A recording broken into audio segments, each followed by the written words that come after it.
Para os mamíferos vivendo livremente na natureza e para grupos humanos mais próximos dela, sonhar continua a ser uma função biológica essencial para alertar contra perigos, mapear desfechos possíveis para os problemas prevalentes na vida do sonhador, selecionar estratégias adaptativas e integrar aprendizados sucessivos num todo coerente.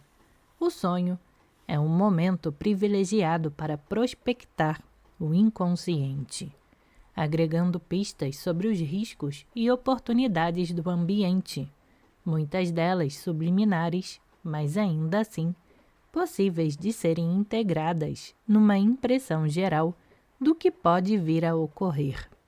Com base em ontem, o cérebro simula como será amanhã.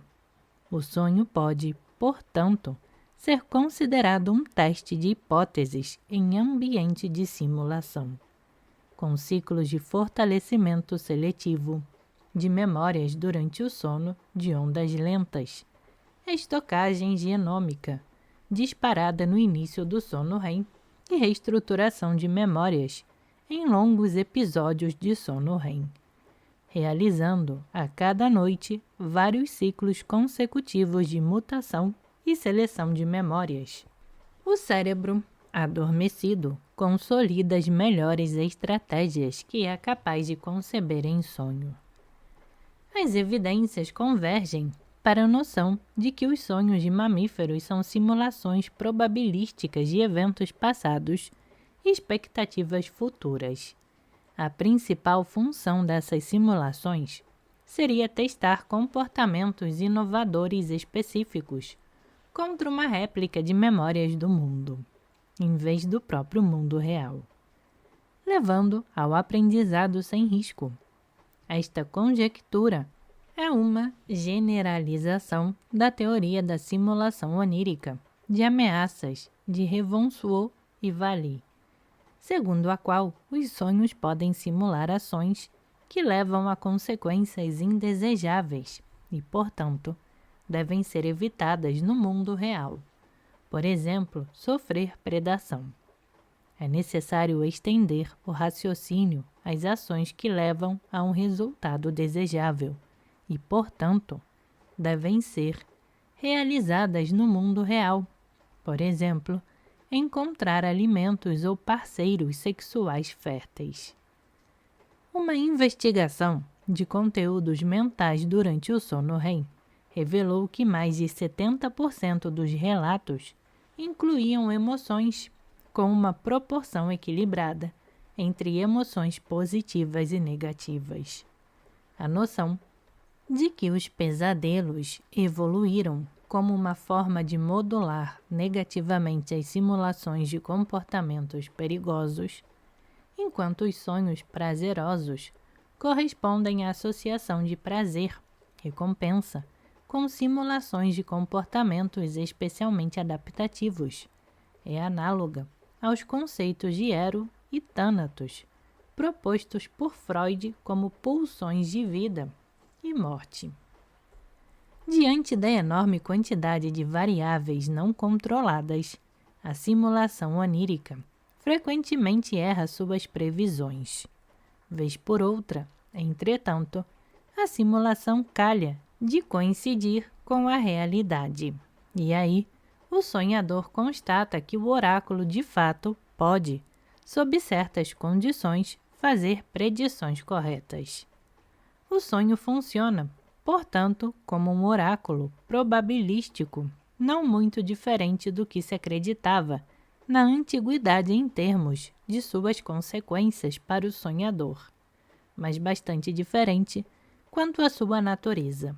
No lugar da certeza motivada por hipotéticos mecanismos externos de geração do sonho, de caráter divino ou espiral, a incerteza inerente à sua natureza biológica.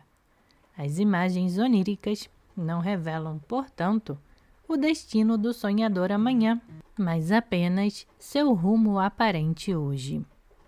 Como reverberação perceptual e motora, o sonho engendra intenções, ações e consequências, num simulacro de situações ecologicamente relevantes, encenadas como videoclipes imaginários.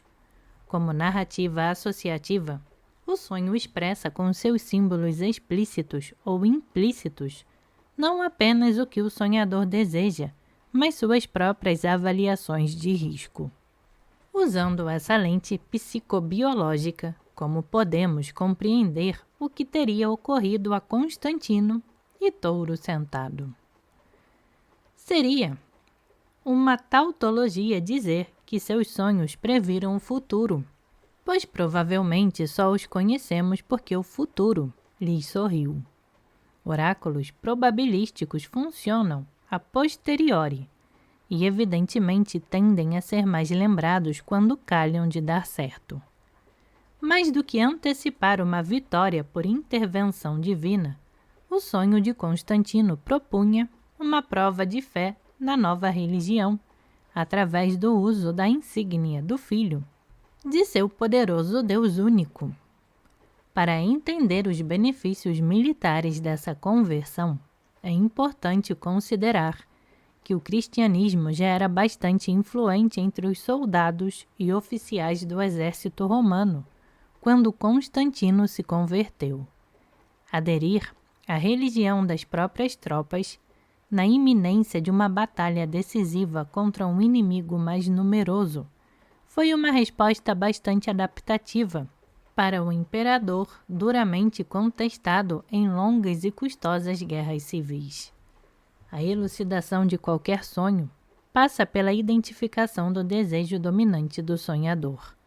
Constantino ansiava ardentemente a tomada de Roma para começar a unificar o império conflagrado.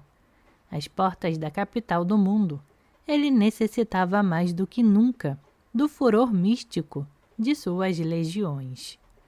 O sonho expressou, portanto, a aposta no caminho arriscado e ainda assim mais provável para a vitória. Um oráculo baseado não na certeza do sucesso, mas nas suas melhores chances. O mesmo pode ser dito de Touro Sentado. Seu sonho indicava a alta probabilidade de um evento que em outras circunstâncias seria improvável. A invasão rápida de território inimigo, quase desconhecido, seguida do ataque surpresa contra um grande acampamento indígena, parece uma tática suicida. Entretanto, essa mesma tática foi implementada com grande êxito nos diversos comandantes militares americanos nas guerras contra os índios, como o coronel John Chivington no massacre de Sand Creek em 1864, o general Ranald Mackenzie no ataque de Canyon Palo Duro em 1874 e o próprio Custer na Batalha do Rio Washita em 1868. Os aricaras chamavam Custer de pantera rastejante que vem à noite. Entre os Crows, o general era o filho da estrela da manhã que ataca ao amanhecer. O vale do rio Little Big Horn se localizava em território altamente contestado. Para os Lakotas e Cheyennes, a região das Black Hills era Parraçapa, as montanhas sagradas pertencentes a seus povos por gerações. Mas os Crows também reivindicavam as terras com base no Tratado de Laramie, de 1851, que era sistematicamente desrespeitado pelos mineradores e colonizadores brancos, atraídos pela descoberta de ouro nas montanhas do oeste, como pelos Lakotas e Cheyennes, que simplesmente não o reconheciam. Com tantas disputas territoriais em plena corrida do ouro e com o anúncio feito em 1874 por Custer de novas jazidas de metal precioso nas Black Hills, não era difícil prever o comportamento exacerbadamente agressivo dos soldados americanos, violentos, impulsivos, ansiosos por riquezas e incapazes de ouvir. Era razoável e até lógico prever um ataque imprudente. Touro Sentado desejava ardentemente unificar o heterogêneo e fragmentado conjunto de guerreiros reunidos no Little Big Horn para defender o território. Era possível sonhar com uma vitória completa. O sonho de Touro Sentado foi uma expressão dessa probabilidade.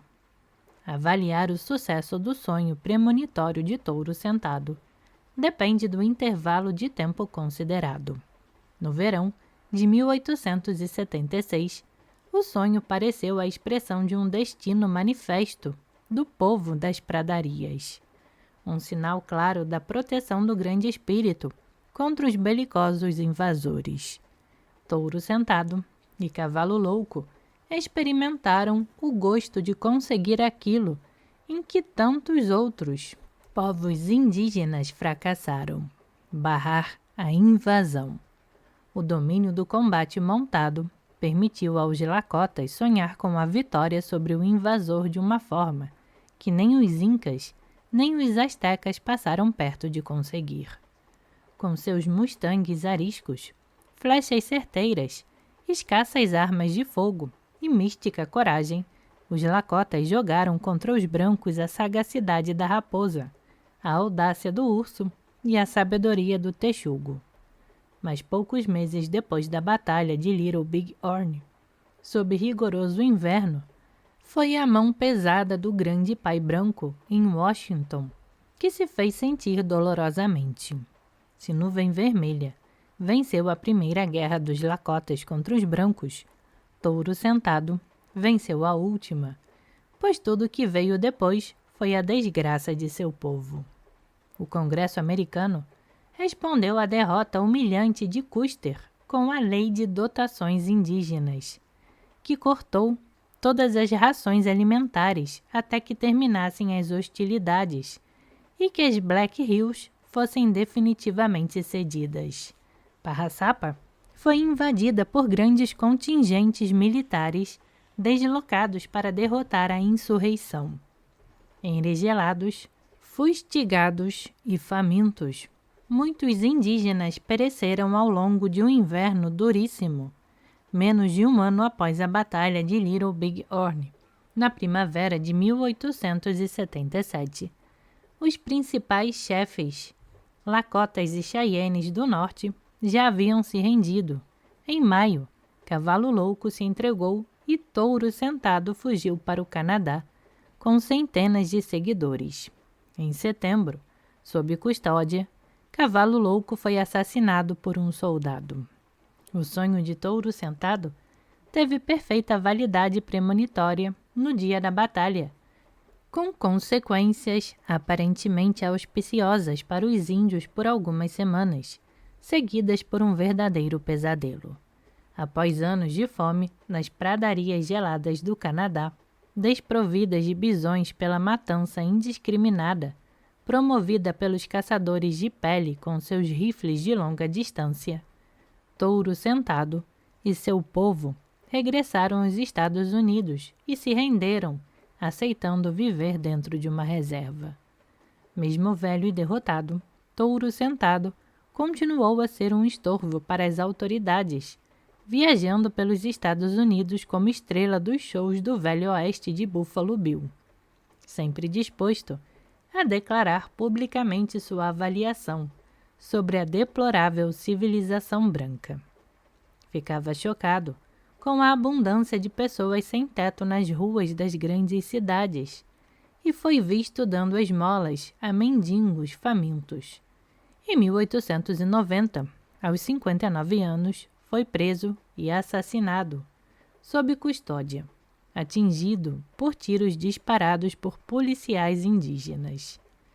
Em retrospectiva, o sonho de Touro Sentado não teve nenhuma validade para além daquele dia fatídico, no vale do rio Little Big Horn. Mirando a trajetória ameríndia em perspectiva, da chegada de Colombo até nossos dias, os sonhos dos Lakotas não tiveram destino diferente dos sonhos comanches, mapuches, mundurucus, guaranis. A lista é longa. Já o sonho premonitório de Constantino resistiu solidamente ao tempo. O Império Romano se manteve cristão por quase toda a sua existência posterior. A cristandade se espalhou pelo globo e hoje 2,2 bilhões de pessoas, mais de 30% da população total da Terra, se dizem cristãs. Se o Papa Francisco tiver sucesso em sua modernização da Igreja, com a ordenação de mulheres e o acolhimento dos homossexuais, é possível que a Igreja dure mais 1000 anos. É claro que nada disso estava nos planos de Constantino. Afinal, é impossível prever o futuro longínquo, muito além do próprio contexto histórico. Provavelmente o desejo do imperador era apenas entusiasmar suas tropas e derrotar o inimigo do dia. O oráculo probabilístico evoluiu no contexto da sobrevivência cotidiana. Mas sobrevivência de quem? Terá Constantino realmente sonhado com um símbolo cristão, ou teria o sonho sido forjado por ele ou por seus biógrafos, com intuitos militares, religiosos e políticos? Essa questão diz respeito tanto à imperfeição do registro histórico quanto à inconfiabilidade intrínseca do relato onírico, que se presta a todo tipo de uso secundário. A história é cheia de exemplos em que relatos de sonho foram usados para fins políticos.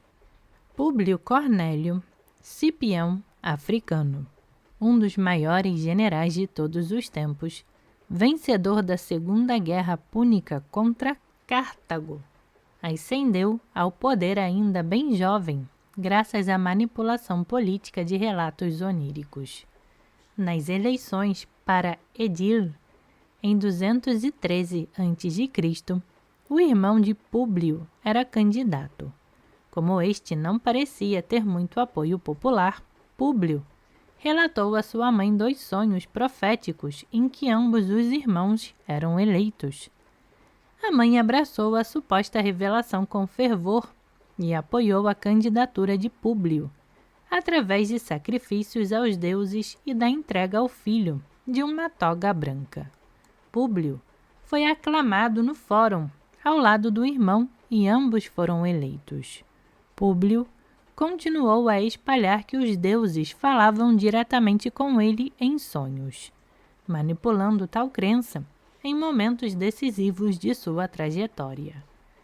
O historiador grego Políbio deixou testemunho do uso calculado que Públio fazia das crenças religiosas.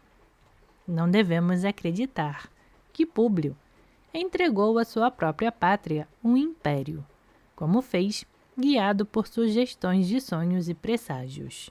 Pelo contrário, uma vez que acreditava que a maior parte dos homens não aceita com facilidade o que é extraordinário, nem tem a coragem de enfrentar perigos sem o beneplácito dos deuses. Públio garantiu que os homens sob seu comando fossem os mais corajosos e prontos para enfrentar empreendimentos arriscados, convencendo-os de que seus planos eram inspirados pelos deuses. Se Cipião Africano manipulou a crença nos sonhos para galgar os escalões da administração romana, os sonhos de Júlio César parecem ter sido apropriados a posteriori. Plutarco relatou um sonho impressionante que Júlio teria tido pouco antes de cruzar o rio Rubicão e penetrar a Itália com uma única legião, desafiando ordens expressas do Senado para não se aproximar com as tropas vitoriosas na campanha da Gália. Essa invasão do próprio território foi o início de uma irresistível tomada de poder, que Júlio exerceu sucessivamente através dos cargos de tribuno, ditador e finalmente cônsul. Segundo Plutarco, Júlio César teria sonhado fazer sexo com a própria mãe na véspera de cruzar o Rubicão, ato inicial de um processo que culminou na destruição da República e na criação do Império. Embora, inicialmente, a reação de Júlio ao próprio sonho tenha sido de constrangimento, adivinhos logo produziram uma interpretação extremamente auspiciosa. O grande homem literalmente se preparava para possuir a sua terra-mãe. Ocorre que o mesmo sonho foi relatado por Suetônio como tendo ocorrido 18 anos antes, quando Júlio tinha 33 anos e era questor na Espanha. O sonho teria ocorrido depois de Júlio visitar o templo de Hércules e lamentar-se diante de uma estátua de Alexandre Magno, que conquistou o mundo antes de morrer aos 33 anos, por não ter até então conseguido fazer nada parecido. A discrepância entre os relatos de Suetônio e Plutarco sugere a despudorada manipulação política de relatos oníricos para a construção de uma biografia. Ambos os escritores usaram e abusaram dos sonhos como suposta causa de importantes eventos históricos. No caso da cópula materna de Júlio César, é mais provável que tenha sido Plutarco manipulador ao atribuir o sonho ao momento histórico em que seria mais impactante.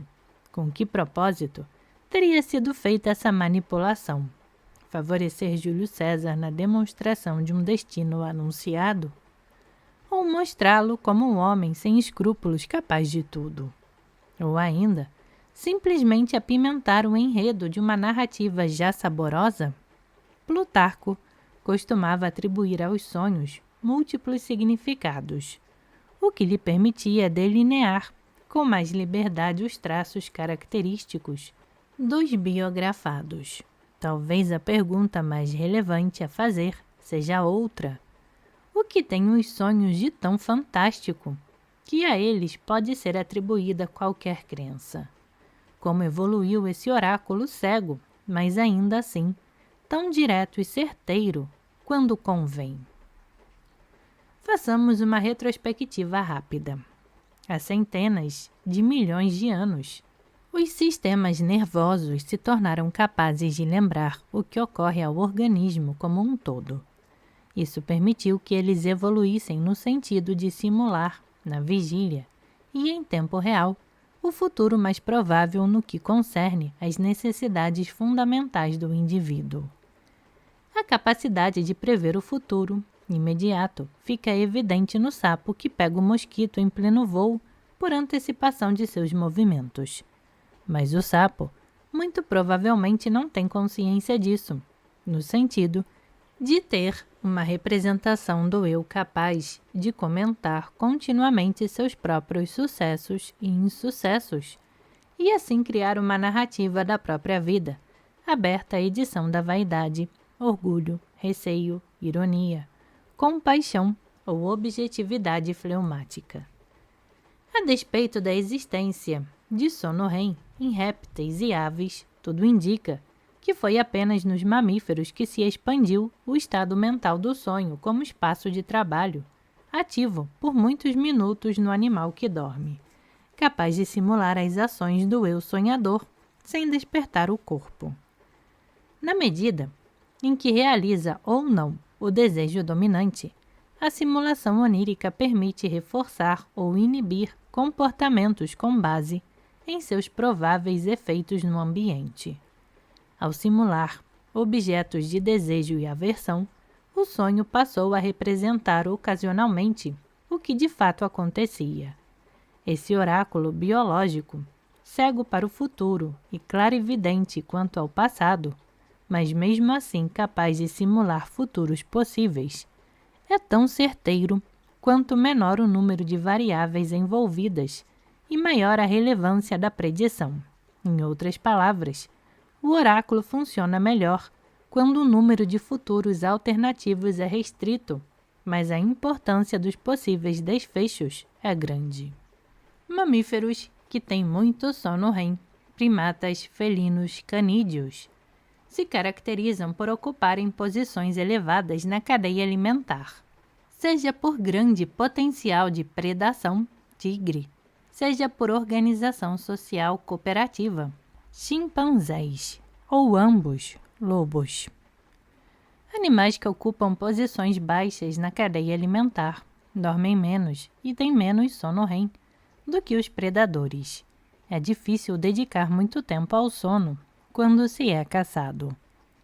Além de sono REM muito longo, primatas, felinos e canídeos se caracterizam pela ocorrência, especialmente até a fase juvenil, de jogos com objetos e outros animais. Esses jogos, que identificamos de imediato com o comportamento humano da brincadeira, são simulações aumentadas da realidade, representações interativas de algo ausente, como se estivesse presente. Se no sonho, o faz de conta é a totalidade da experiência, nas brincadeiras da vigília, que tanto crianças quanto filhotes de leão adoram, a imaginação da realidade é apenas parcial. A grande capacidade de brincar e a imaturidade do sistema nervoso, ao nascimento, se combinam para permitir aos mamíferos o treinamento seguro de muitas habilidades específicas, que são perigosas na vida real. O filhote de tigre não aprende a caçar búfalos caçando búfalos, mas sim brincando de caçar com seus companheiros de ninhada. A imaginação é um espaço mental protegido, particularmente útil para aprender habilidades arriscadas. Os filhotes dos mamíferos mais inteligentes e criativos são também os que levam mais tempo programando o cérebro antes de expor-se aos riscos da vida adulta. A capacidade de imaginar nos deu uma decisiva vantagem evolutiva e está na origem da consciência humana. Uma área cortical essencial para a imaginação é BA10, no lobo frontal. Trata-se da maior área, histologicamente, bem definida do córtex cerebral humano, que sofreu acelerada evolução na história de nossa espécie, sendo proporcionalmente bem maior em humanos do que em outros símios. A área BA10 é necessária para realizar várias tarefas ao mesmo tempo, mantendo em espera atos imaginários que depois podem se tornar reais. A capacidade de imaginar nos permitiu expandir e aprofundar a simulação fidedigna dos estados mentais de vários outros indivíduos. Uma capacidade bem desenvolvida nos primatas em geral, mas levada a extremos de sofisticação nos hominídeos. Imaginar com sucesso o que os outros sentem e pensam depende de ter um modelo mental de cada pessoa, em particular, uma representação dinâmica das imagens e ações típicas daquele indivíduo, com probabilidades de ocorrência definidas pelas experiências pregressas com aquela pessoa. Isso deu aos bandos de primatas bípedes uma articulação sem precedentes do comportamento grupal, tão importante na caçada quanto na fuga. Levando às últimas consequências essa conjectura evolutiva, a gênese do oráculo da noite deve ter ocorrido em 3 etapas distintas. Num primeiro momento, ocorreu a evolução de mecanismos eletrofisiológicos e moleculares capazes de promover a reverberação das memórias e seu armazenamento de longa duração, através do sono de ondas lentas e do sono REM, respectivamente. A promoção da reestruturação de memórias depende da interação desses mecanismos e deve datar da mesma época. Considerando o que sabemos sobre os animais atualmente existentes, é quase certo que isso aconteceu bem no início da evolução dos vertebrados terrestres, há cerca de 340 milhões de anos. Em razão do funcionamento desses mecanismos, ao despertar do sono, o animal estava mais adaptado ao ambiente, de forma inconsciente e mais eficaz. Num segundo momento, possivelmente no início da evolução dos mamíferos, há 160 milhões de anos, evoluiu o prolongamento do sono REM por muitos minutos, chegando em algumas espécies a durar 300 vezes mais do que em aves ou répteis. Isso criou as condições para a ativação elétrica de longas sequências de memórias, substratos biológicos dos enredos oníricos. O oráculo começou a tomar forma, pois a reverberação de memórias durante o sono REM reflete tanto as experiências já vividas quanto as desejadas. Nessa segunda etapa, compartilhada por todos os mamíferos em maior ou menor grau, o oráculo ainda era inconsciente, mas seu impacto na vigília tornou-se potencialmente grande por causa das lembranças da realidade onírica carregadas para o interior da vigília. O sonho dos mamíferos, em contraste com o de pássaros e répteis, tornou-se um espaço mental para a fusão, fissão e evolução de memes, um caldeirão de recombinações simbólicas capaz de verdadeiramente simular futuros possíveis. Nas palavras do neurocientista Jonathan Wilson, embora os sonhos não tenham sido projetados para ser lembrados, são a chave para quem somos. Esse estágio do funcionamento mental corresponde ao conceito de consciência primária, definido pelo biólogo norte-americano Gerald Edelman, 1929 a 2014, Prêmio Nobel de Medicina e Fisiologia em 1972, por suas descobertas fundamentais sobre a estrutura química dos anticorpos convertido na segunda metade de sua carreira em influente neurocientista. A consciência primária é a representação mental do agora, com suas sensações, percepções e emoções passageiras, plenamente alerta ao tempo presente, mas com acesso apenas difuso ao passado ou futuro. É um modo de funcionamento mental prevalente entre os mamíferos, estrutural e comportamentalmente muito diversos, mas todos providos de circuitos neurais para percepção sensorial, ação motora e processamento de memórias de curto prazo. Esses circuitos também incluem a DMN, cuja ativação é crucial para a experiência do sonho. Edelman postulou que o cérebro é o produto dinâmico de uma constante competição entre grupos de neurônios e suas sinapses, que são positiva ou negativamente selecionadas segundo a experiência com o meio. Essa visão recebeu o nome de darwinismo neural, sendo francamente inspirada em mecanismos análogos aos que atuam no sistema imunológico e nas interações ecológicas. Para Edelman, o cérebro era mais parecido com uma selva do que com um computador. Um aspecto importante dessa concepção do sistema nervoso é que os neurônios competem entre si por acesso à atividade neural e por substâncias necessárias ao metabolismo. Cria-se assim a base para enxergar o desenvolvimento e o amadurecimento do sistema nervoso como produtos da competição entre distintas populações neurais. Daí para a noção de que os pensamentos também competem entre si é um pulo. Na concepção de Edelman, os outros animais são desprovidos da consciência secundária que nos caracteriza, um modo de funcionamento mental baseado na interação de representações de si e dos outros para gerar simulações contrafactuais, futuros alternativos possíveis ou prováveis. Essa habilidade nos permite ir muito além do presente, pois podemos não apenas passar pela experiência, como planejá-la e avaliá-la continuamente.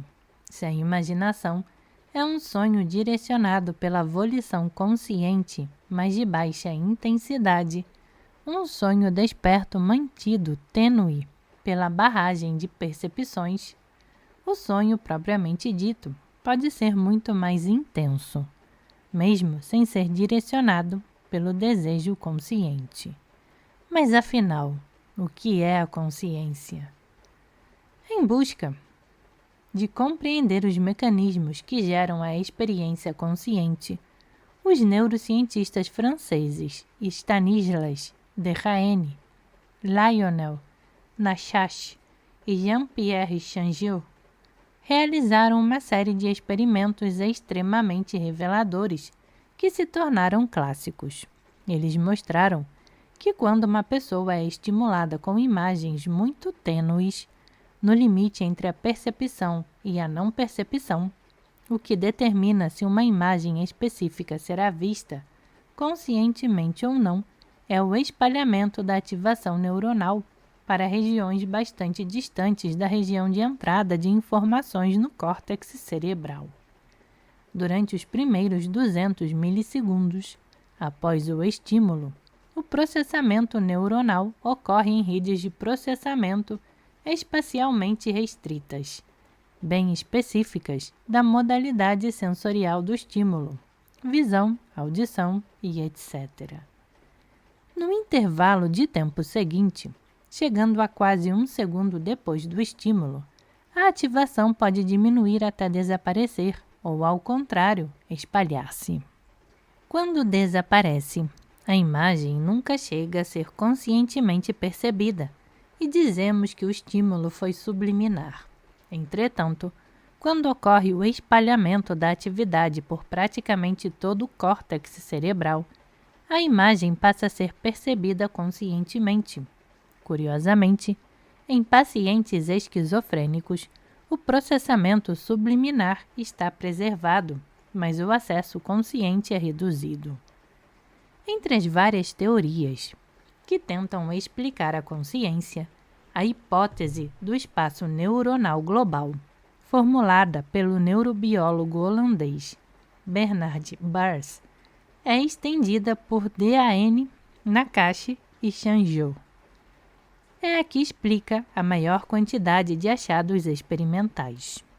Segundo essa teoria, a experiência consciente corresponde à ignição de um vasto circuito de neurônios distribuído por todo o córtex, correspondendo a uma transição de múltiplos processamentos isolados em paralelo para um único processamento global, em que todas as partes têm acesso a informações do todo. O conceito emula as grades computacionais desenvolvidas a partir dos anos 1990, em que máquinas conectadas remotamente podem compartilhar informações e realizar processamento cooperativo, recrutando outras máquinas segundo sua disponibilidade. No cérebro, esse trabalho é realizado por neurônios das camadas mais superficiais do córtex, que possuem axônios extremamente longos, capazes de rapidamente disseminar ativação. Quando o limiar de espalhamento cortical da atividade é cruzado e a consciência se instala, torna-se possível estabilizar qualquer objeto mental enquanto for necessário, através da retroalimentação de atividade neuronal que amplifica seletivamente as informações relevantes. Se a diferença entre pensamentos conscientes e inconscientes é o maior ou menor espalhamento cortical da atividade elétrica, como interpretar o fato de que durante o sono REM ocorre enorme espalhamento dessa atividade no córtex cerebral, bem mais do que se pensava até recentemente. Essa descoberta apoia a hipótese de que o sono REM tem um papel central na passagem da consciência primária para a secundária. Foi um trajeto evolutivamente longo, pois há mais coisas em comum entre um polvo e um leopardo do que entre esses animais e nós. Ainda que sejamos muito mais próximos de um mamífero que de um molusco, nosso software mental difere de todos eles pela presença da consciência secundária. As definições de Edelman para consciência primária e secundária são essencialmente as mesmas propostas por Freud entre 1900 e 1917, em associação com os conceitos de id e ego, respectivamente. A influência psicanalítica não foi acidental nem inconsciente, a despeito do enxovalho sofrido por Freud no ambiente biomédico. Isso é atestado na dedicatória de Ar Brilhante, Fogo Brilhante, importante obra de Edelman, publicada em 1993. A memória de dois pioneiros intelectuais, Charles Darwin e Sigmund Freud, com muita sabedoria, muita tristeza. Darwin explicitou nossa continuidade evolutiva com os outros animais, inclusive nas emoções. Freud observou que a passagem da consciência primária à secundária ocorre sobretudo através da verbalização, isto é, na passagem da representação das coisas para a representação dos nomes das coisas, da imagética à semântica. O Evangelho segundo João afirma que no início era o Verbo, de onde afinal vieram as palavras.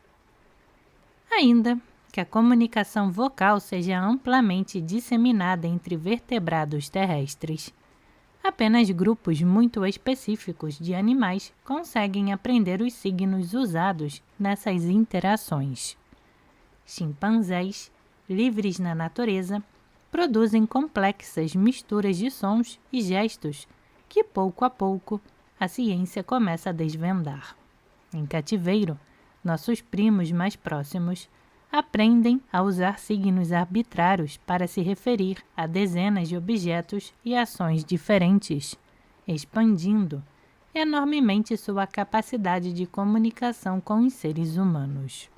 No entanto, alguns céticos argumentaram que isso não representa uma verdadeira comunicação simbólica, mas sim uma comunicação funcional baseada na aprendizagem das contingências específicas do cenário experimental. Estudos de campo clássicos sobre a comunicação espontânea dos macacos, cercopitecos a etíopes, nossos primos distantes nas savanas africanas, foram os primeiros a mostrar que não há razão para duvidar da presença de símbolos fora da espécie humana. Macacos verdes apresentam naturalmente 3 tipos de chamados de alarme, que correspondem à presença de predadores terrestres, aéreos ou rastejantes. Ao ouvir os chamados de alarme proferidos por um adulto, outros adultos reagem prontamente para se proteger, escondendo-se acima das árvores no caso de predadores terrestres, abaixo das árvores no caso de predadores aéreos, ou afastando-se com um salto para rastrear o chão ao redor, no caso de serpentes. Macacos verdes adolescentes são capazes de emitir as mesmas vocalizações, mas fazem isso fora do contexto adequado, não produzindo nenhuma reação de fuga nos adultos. Experimentos de campo demonstraram que o sistema de alarmes dos macacos verdes preenche os critérios de símbolo no sentido estritamente semiótico do termo, tal como concebido há mais de um século pelo filósofo e matemático norte-americano Charles Sanders Peirce, 1839-1914. Na semiótica de Peirce, o interpretante de um signo é informado a respeito do objeto correspondente de acordo com 3 e apenas 3 possibilidades de representação: ícone, índice ou símbolo. Ícones informam por similaridade com o objeto, índices informam por contiguidade espaço-temporal com o objeto, e símbolos informam por convenção social. Para informar o objeto leão, usando apenas um ícone, seria necessário mostrar uma foto, filme ou desenho de um leão, ou tocar seu rugido, ou espalhar seu cheiro. Para usar exclusivamente um índice, seria necessário apontar para um leão. Para usar somente símbolos, poderíamos falar ou escrever Gonyama, Libax, Simba, Leão, Lion ou Leão, respectivamente nas línguas Xhosa, Somali, Swahili, espanhola, inglesa e portuguesa, enquanto ícones e índices de leão são de compreensão geral e possuem algo de intrinsecamente leonino. Os símbolos podem ser totalmente arbitrários e funcionam apenas entre as pessoas que compartilham um código para decifrá-lo. O sistema de comunicação vocal dos macacos verdes africanos é um exemplo bastante nítido do uso de símbolos em animais diferentes do ser humano. Nos macacos jovens, observa-se um aprendizado gradual do contexto de uso adequado das vocalizações através de múltiplas repetições do pareamento entre estímulo visual olfativo do predador e estímulo auditivo dos chamados de alarme, emitidos por indivíduos maduros e vigilantes, seguidas de fuga do bando. Os alarmes pareados, com predadores específicos, inicialmente funcionam como índices de suas presenças, mas com o tempo e através de muitas repetições, os jovens, pouco a pouco, introjetam a convenção social dos mais velhos para interpretar os alarmes. E então acontece a passagem para o simbólico. Já não é necessária a imagem ou o cheiro do predador para que o animal busque abrigo. Um aviso vocal é suficiente. Isso foi demonstrado em estudos de campo clássicos realizados há 4 décadas pelos etologistas norte-americanos Dorothy Cheney e Robert Seinfart, professores eméritos da Universidade da Pensilvânia. Usando alto-falantes para reproduzir chamados de alarme em plena savana africana, Cheney e Seinfart documentaram que macacos verdes adultos reagem corretamente de acordo com o tipo de vocalização apresentada, mesmo sem a presença de qualquer predador. Esse fato demonstra a natureza simbólica dessa comunicação, pois o significado é transmitido na ausência do objeto. Desde a descoberta inicial em macacos verdes de chamadas simbólicas para alertar contra predadores, publicadas em 1980, sistemas de alarme semelhantes foram encontrados em outros primatas africanos, como macacos de Ana, macacos de Campbell e chimpanzés, além de uma grande variedade de espécies não primatas, incluindo mangustos anões, cães de pradaria, esquilos, galinhas e suricatos. Além disso, golfinhos de nariz de garrafa são capazes de aprender a interpretar gestos humanos como símbolos das partes de seus próprios corpos. Simulações computacionais de criaturas artificiais representando as interações de presas vocalizadoras com predadores de 3 tipos, terrestres, rastejantes e aéreos, sugerem que o código que atribui significado específico a cada tipo de chamado surge espontaneamente em populações providas de múltiplas vocalizações, através de variações aleatórias do pareamento, estímulo-vocalização que acabam por se estabelecer e manter no longo prazo. Porém, isso só ocorre quando a proporção entre presas e predadores é grande o bastante para que a população de presas sobreviva a tempo suficiente para disseminar o código referencial. O uso de símbolos não é, portanto, exclusivamente humano. A comunicação referencial em diversas espécies não humanas corresponde na semiótica persiana ao conceito de símbolo dicente, que funciona como um índice porque seu objeto é, em geral, interpretado como um existente. Pela repetição do índice na presença física do predador, um existente, eventualmente forma-se a memória da associação entre vocalização e predador, que permite evocá-lo simbolicamente, mesmo em sua ausência, um geral. No âmbito da semiótica, o que distingue a linguagem humana dos sistemas de comunicação de outras espécies é a nossa incrível capacidade de concatenar símbolos a outros símbolos, criando cadeias potencialmente infinitas de representação da representação da representação, correspondendo a um símbolo composto que Peirce chamou de argumento. Embora inúmeras espécies animais usem vocalizações sequenciais para se comunicar, existem poucas evidências de atribuição de significado à ordem das vocalizações. A capacidade de gerar argumentos complexos pela combinação de vocalizações mais simples parece ser extremamente rara e talvez exclusivamente humana, se não contarmos os exemplos de sufixos e outros modificadores sequenciais encontrados em animais africanos, como o pássaro zaragateiro e alguns primatas, inclusive o chimpanzé. O desenvolvimento paulatino do nosso repertório de vocalizações icônicas, onomatopeias, indiciais, pronomes demonstrativos e simbólicas, substantivos e verbos, levou centenas de milhares de anos em lenta evolução até nos converter nos mais temíveis predadores do planeta. Não foram dentes e garras superiores que nos conferiram esse posto, mas sim nossa comunicação eficaz, nossa organização social e nossas armas. A caçada em bando, com lanças e flechas, exigia excelente coordenação à distância, que nossos ancestrais realizavam através de vocalizações e gestos.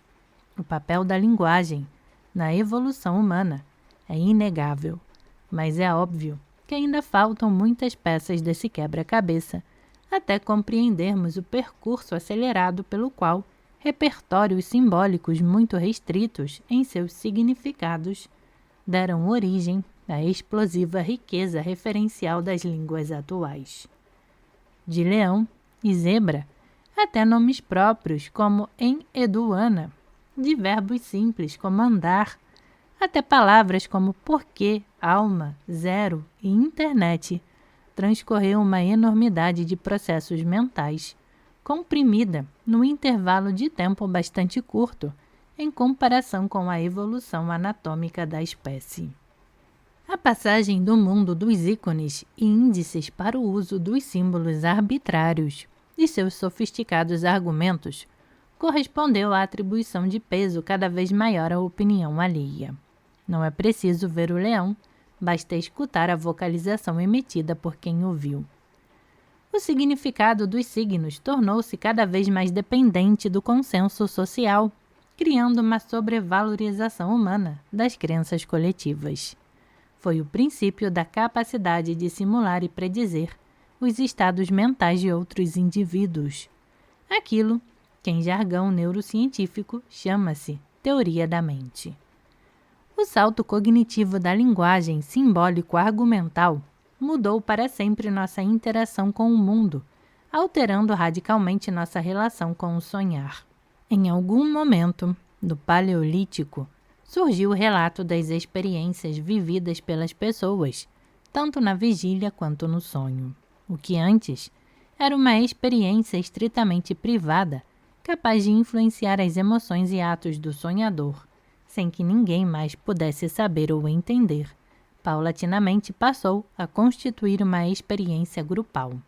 A reunião em torno do fogo para compartilhar experiências da vigília e do sonho, gradativamente, alavancou a expansão do vocabulário, o crescimento da empatia e o início da memorialização da trajetória do grupo, a partir das crônicas de realizações dos antepassados.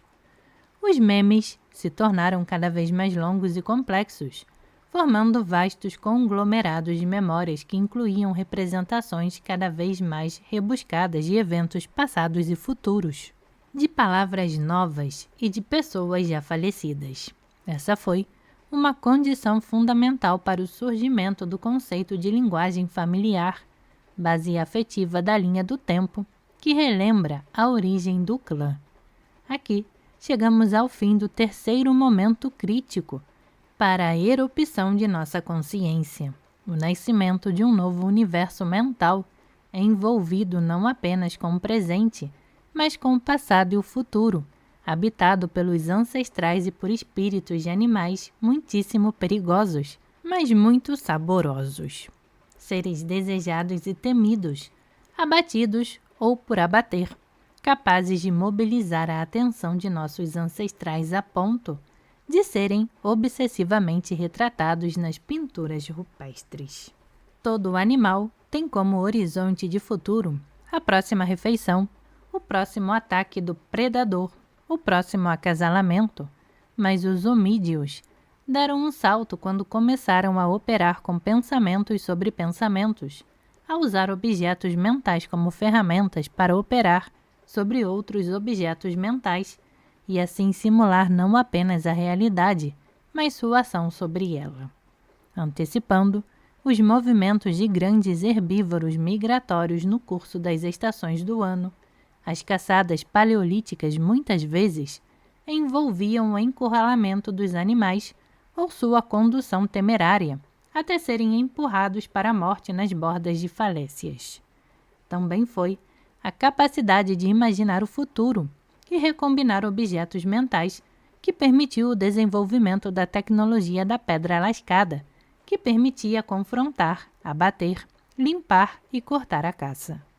O trabalho extenuante de construir armas de pedra exige ao menos 4 tipos de coisas imaginadas: o formato desejado da pedra, o movimento do corpo necessário para atingir esse formato, o movimento do corpo necessário para matar com tal arma e o efeito final de tudo isso, a alimentação do grupo.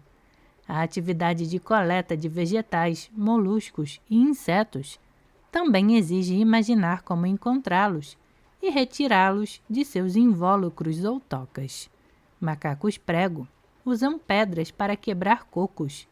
Gravetos são usados como ferramentas por todos os símios, bem como por corvos. Golfinhos usam esponjas. A novidade que apareceu na linhagem humana foi o acoplamento sucessivo de ferramentas, a polimáquina.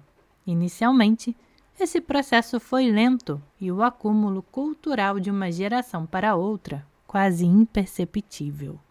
É difícil apreciarmos a descomunal extensão do tempo necessária para essa passagem, pois toda a história da espécie cabe numa nota de rodapé da pré-história.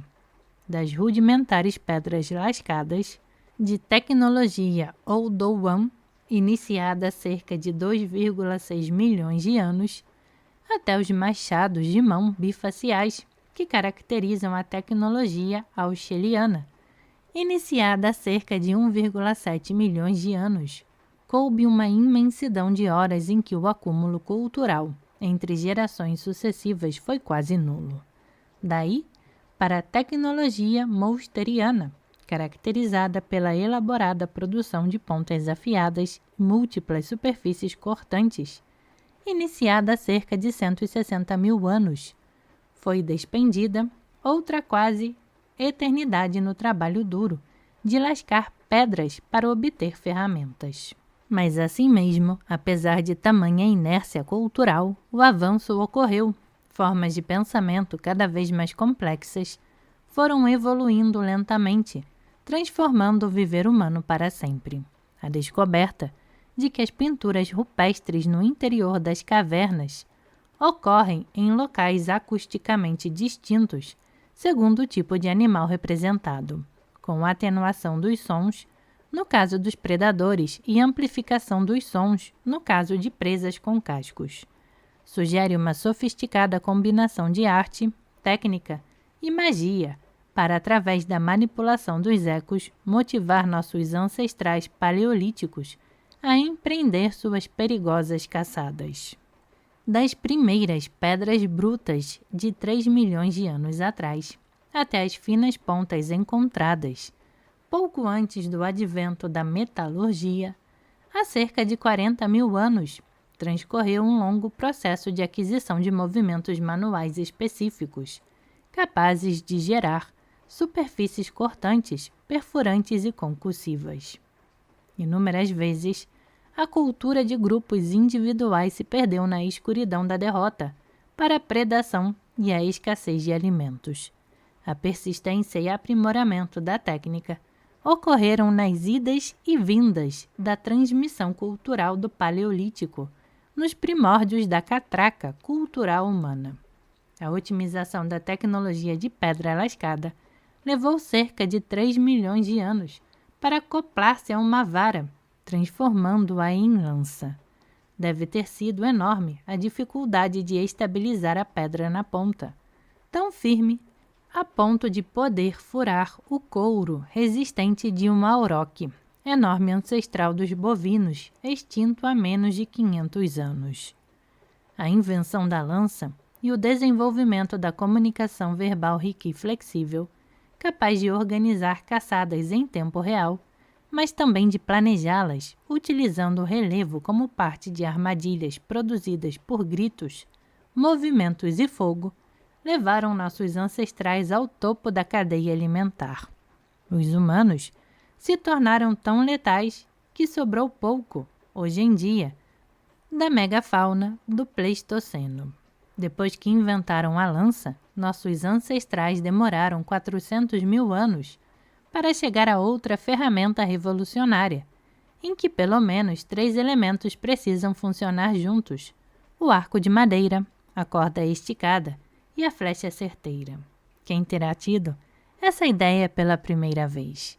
As evidências mais antigas remontam a pelo menos 10 mil anos atrás. Foi sonho noturno ou devaneio diurno? Nunca saberemos. O fato é que a ideia se espalhou rapidamente por quase todos os continentes. Recapitulando, a trajetória humana se caracteriza pela complexificação das ferramentas e dos estados mentais internos que as conceberam. Nesse longo trajeto, desenvolvemos uma rica linguagem vocal baseada na geração de signos novos pela combinação e justaposição de elementos. O eu humano é muito mais transformador da realidade em seu entorno do que o eu dos outros mamíferos. Ainda que a capacidade de sonhar tenha criado as bases para alguma consciência do eu em diversas espécies, foi a capacidade de descrever as próprias experiências advindas tanto da vigília quanto dos sonhos, para si mesmo e para os outros, que originou a narrativa de coesão do grupo, com seus eventos originais, repertório de histórias exemplares e comentários do cotidiano. A função do sonho, como oráculo probabilístico, data desse terceiro momento, há talvez centenas, talvez dezenas de milhares de anos, em que nossos ancestrais hominídeos se encontraram equipados com vastos conglomerados de memórias transmitidas, de geração em geração, os memes. A experiência passou a ser herdada culturalmente na forma de representações das pessoas e dos saberes a elas associados, por meio de relatos orais, cantos, imagens tumulares, estátuas e outros ícones. Foi a reverberação dessas representações durante o sono e depois, durante a vigília, que originou os sonhos divinatórios, cujos efeitos na realidade provinham tanto da reverberação intrusiva quanto da lembrança voluntária.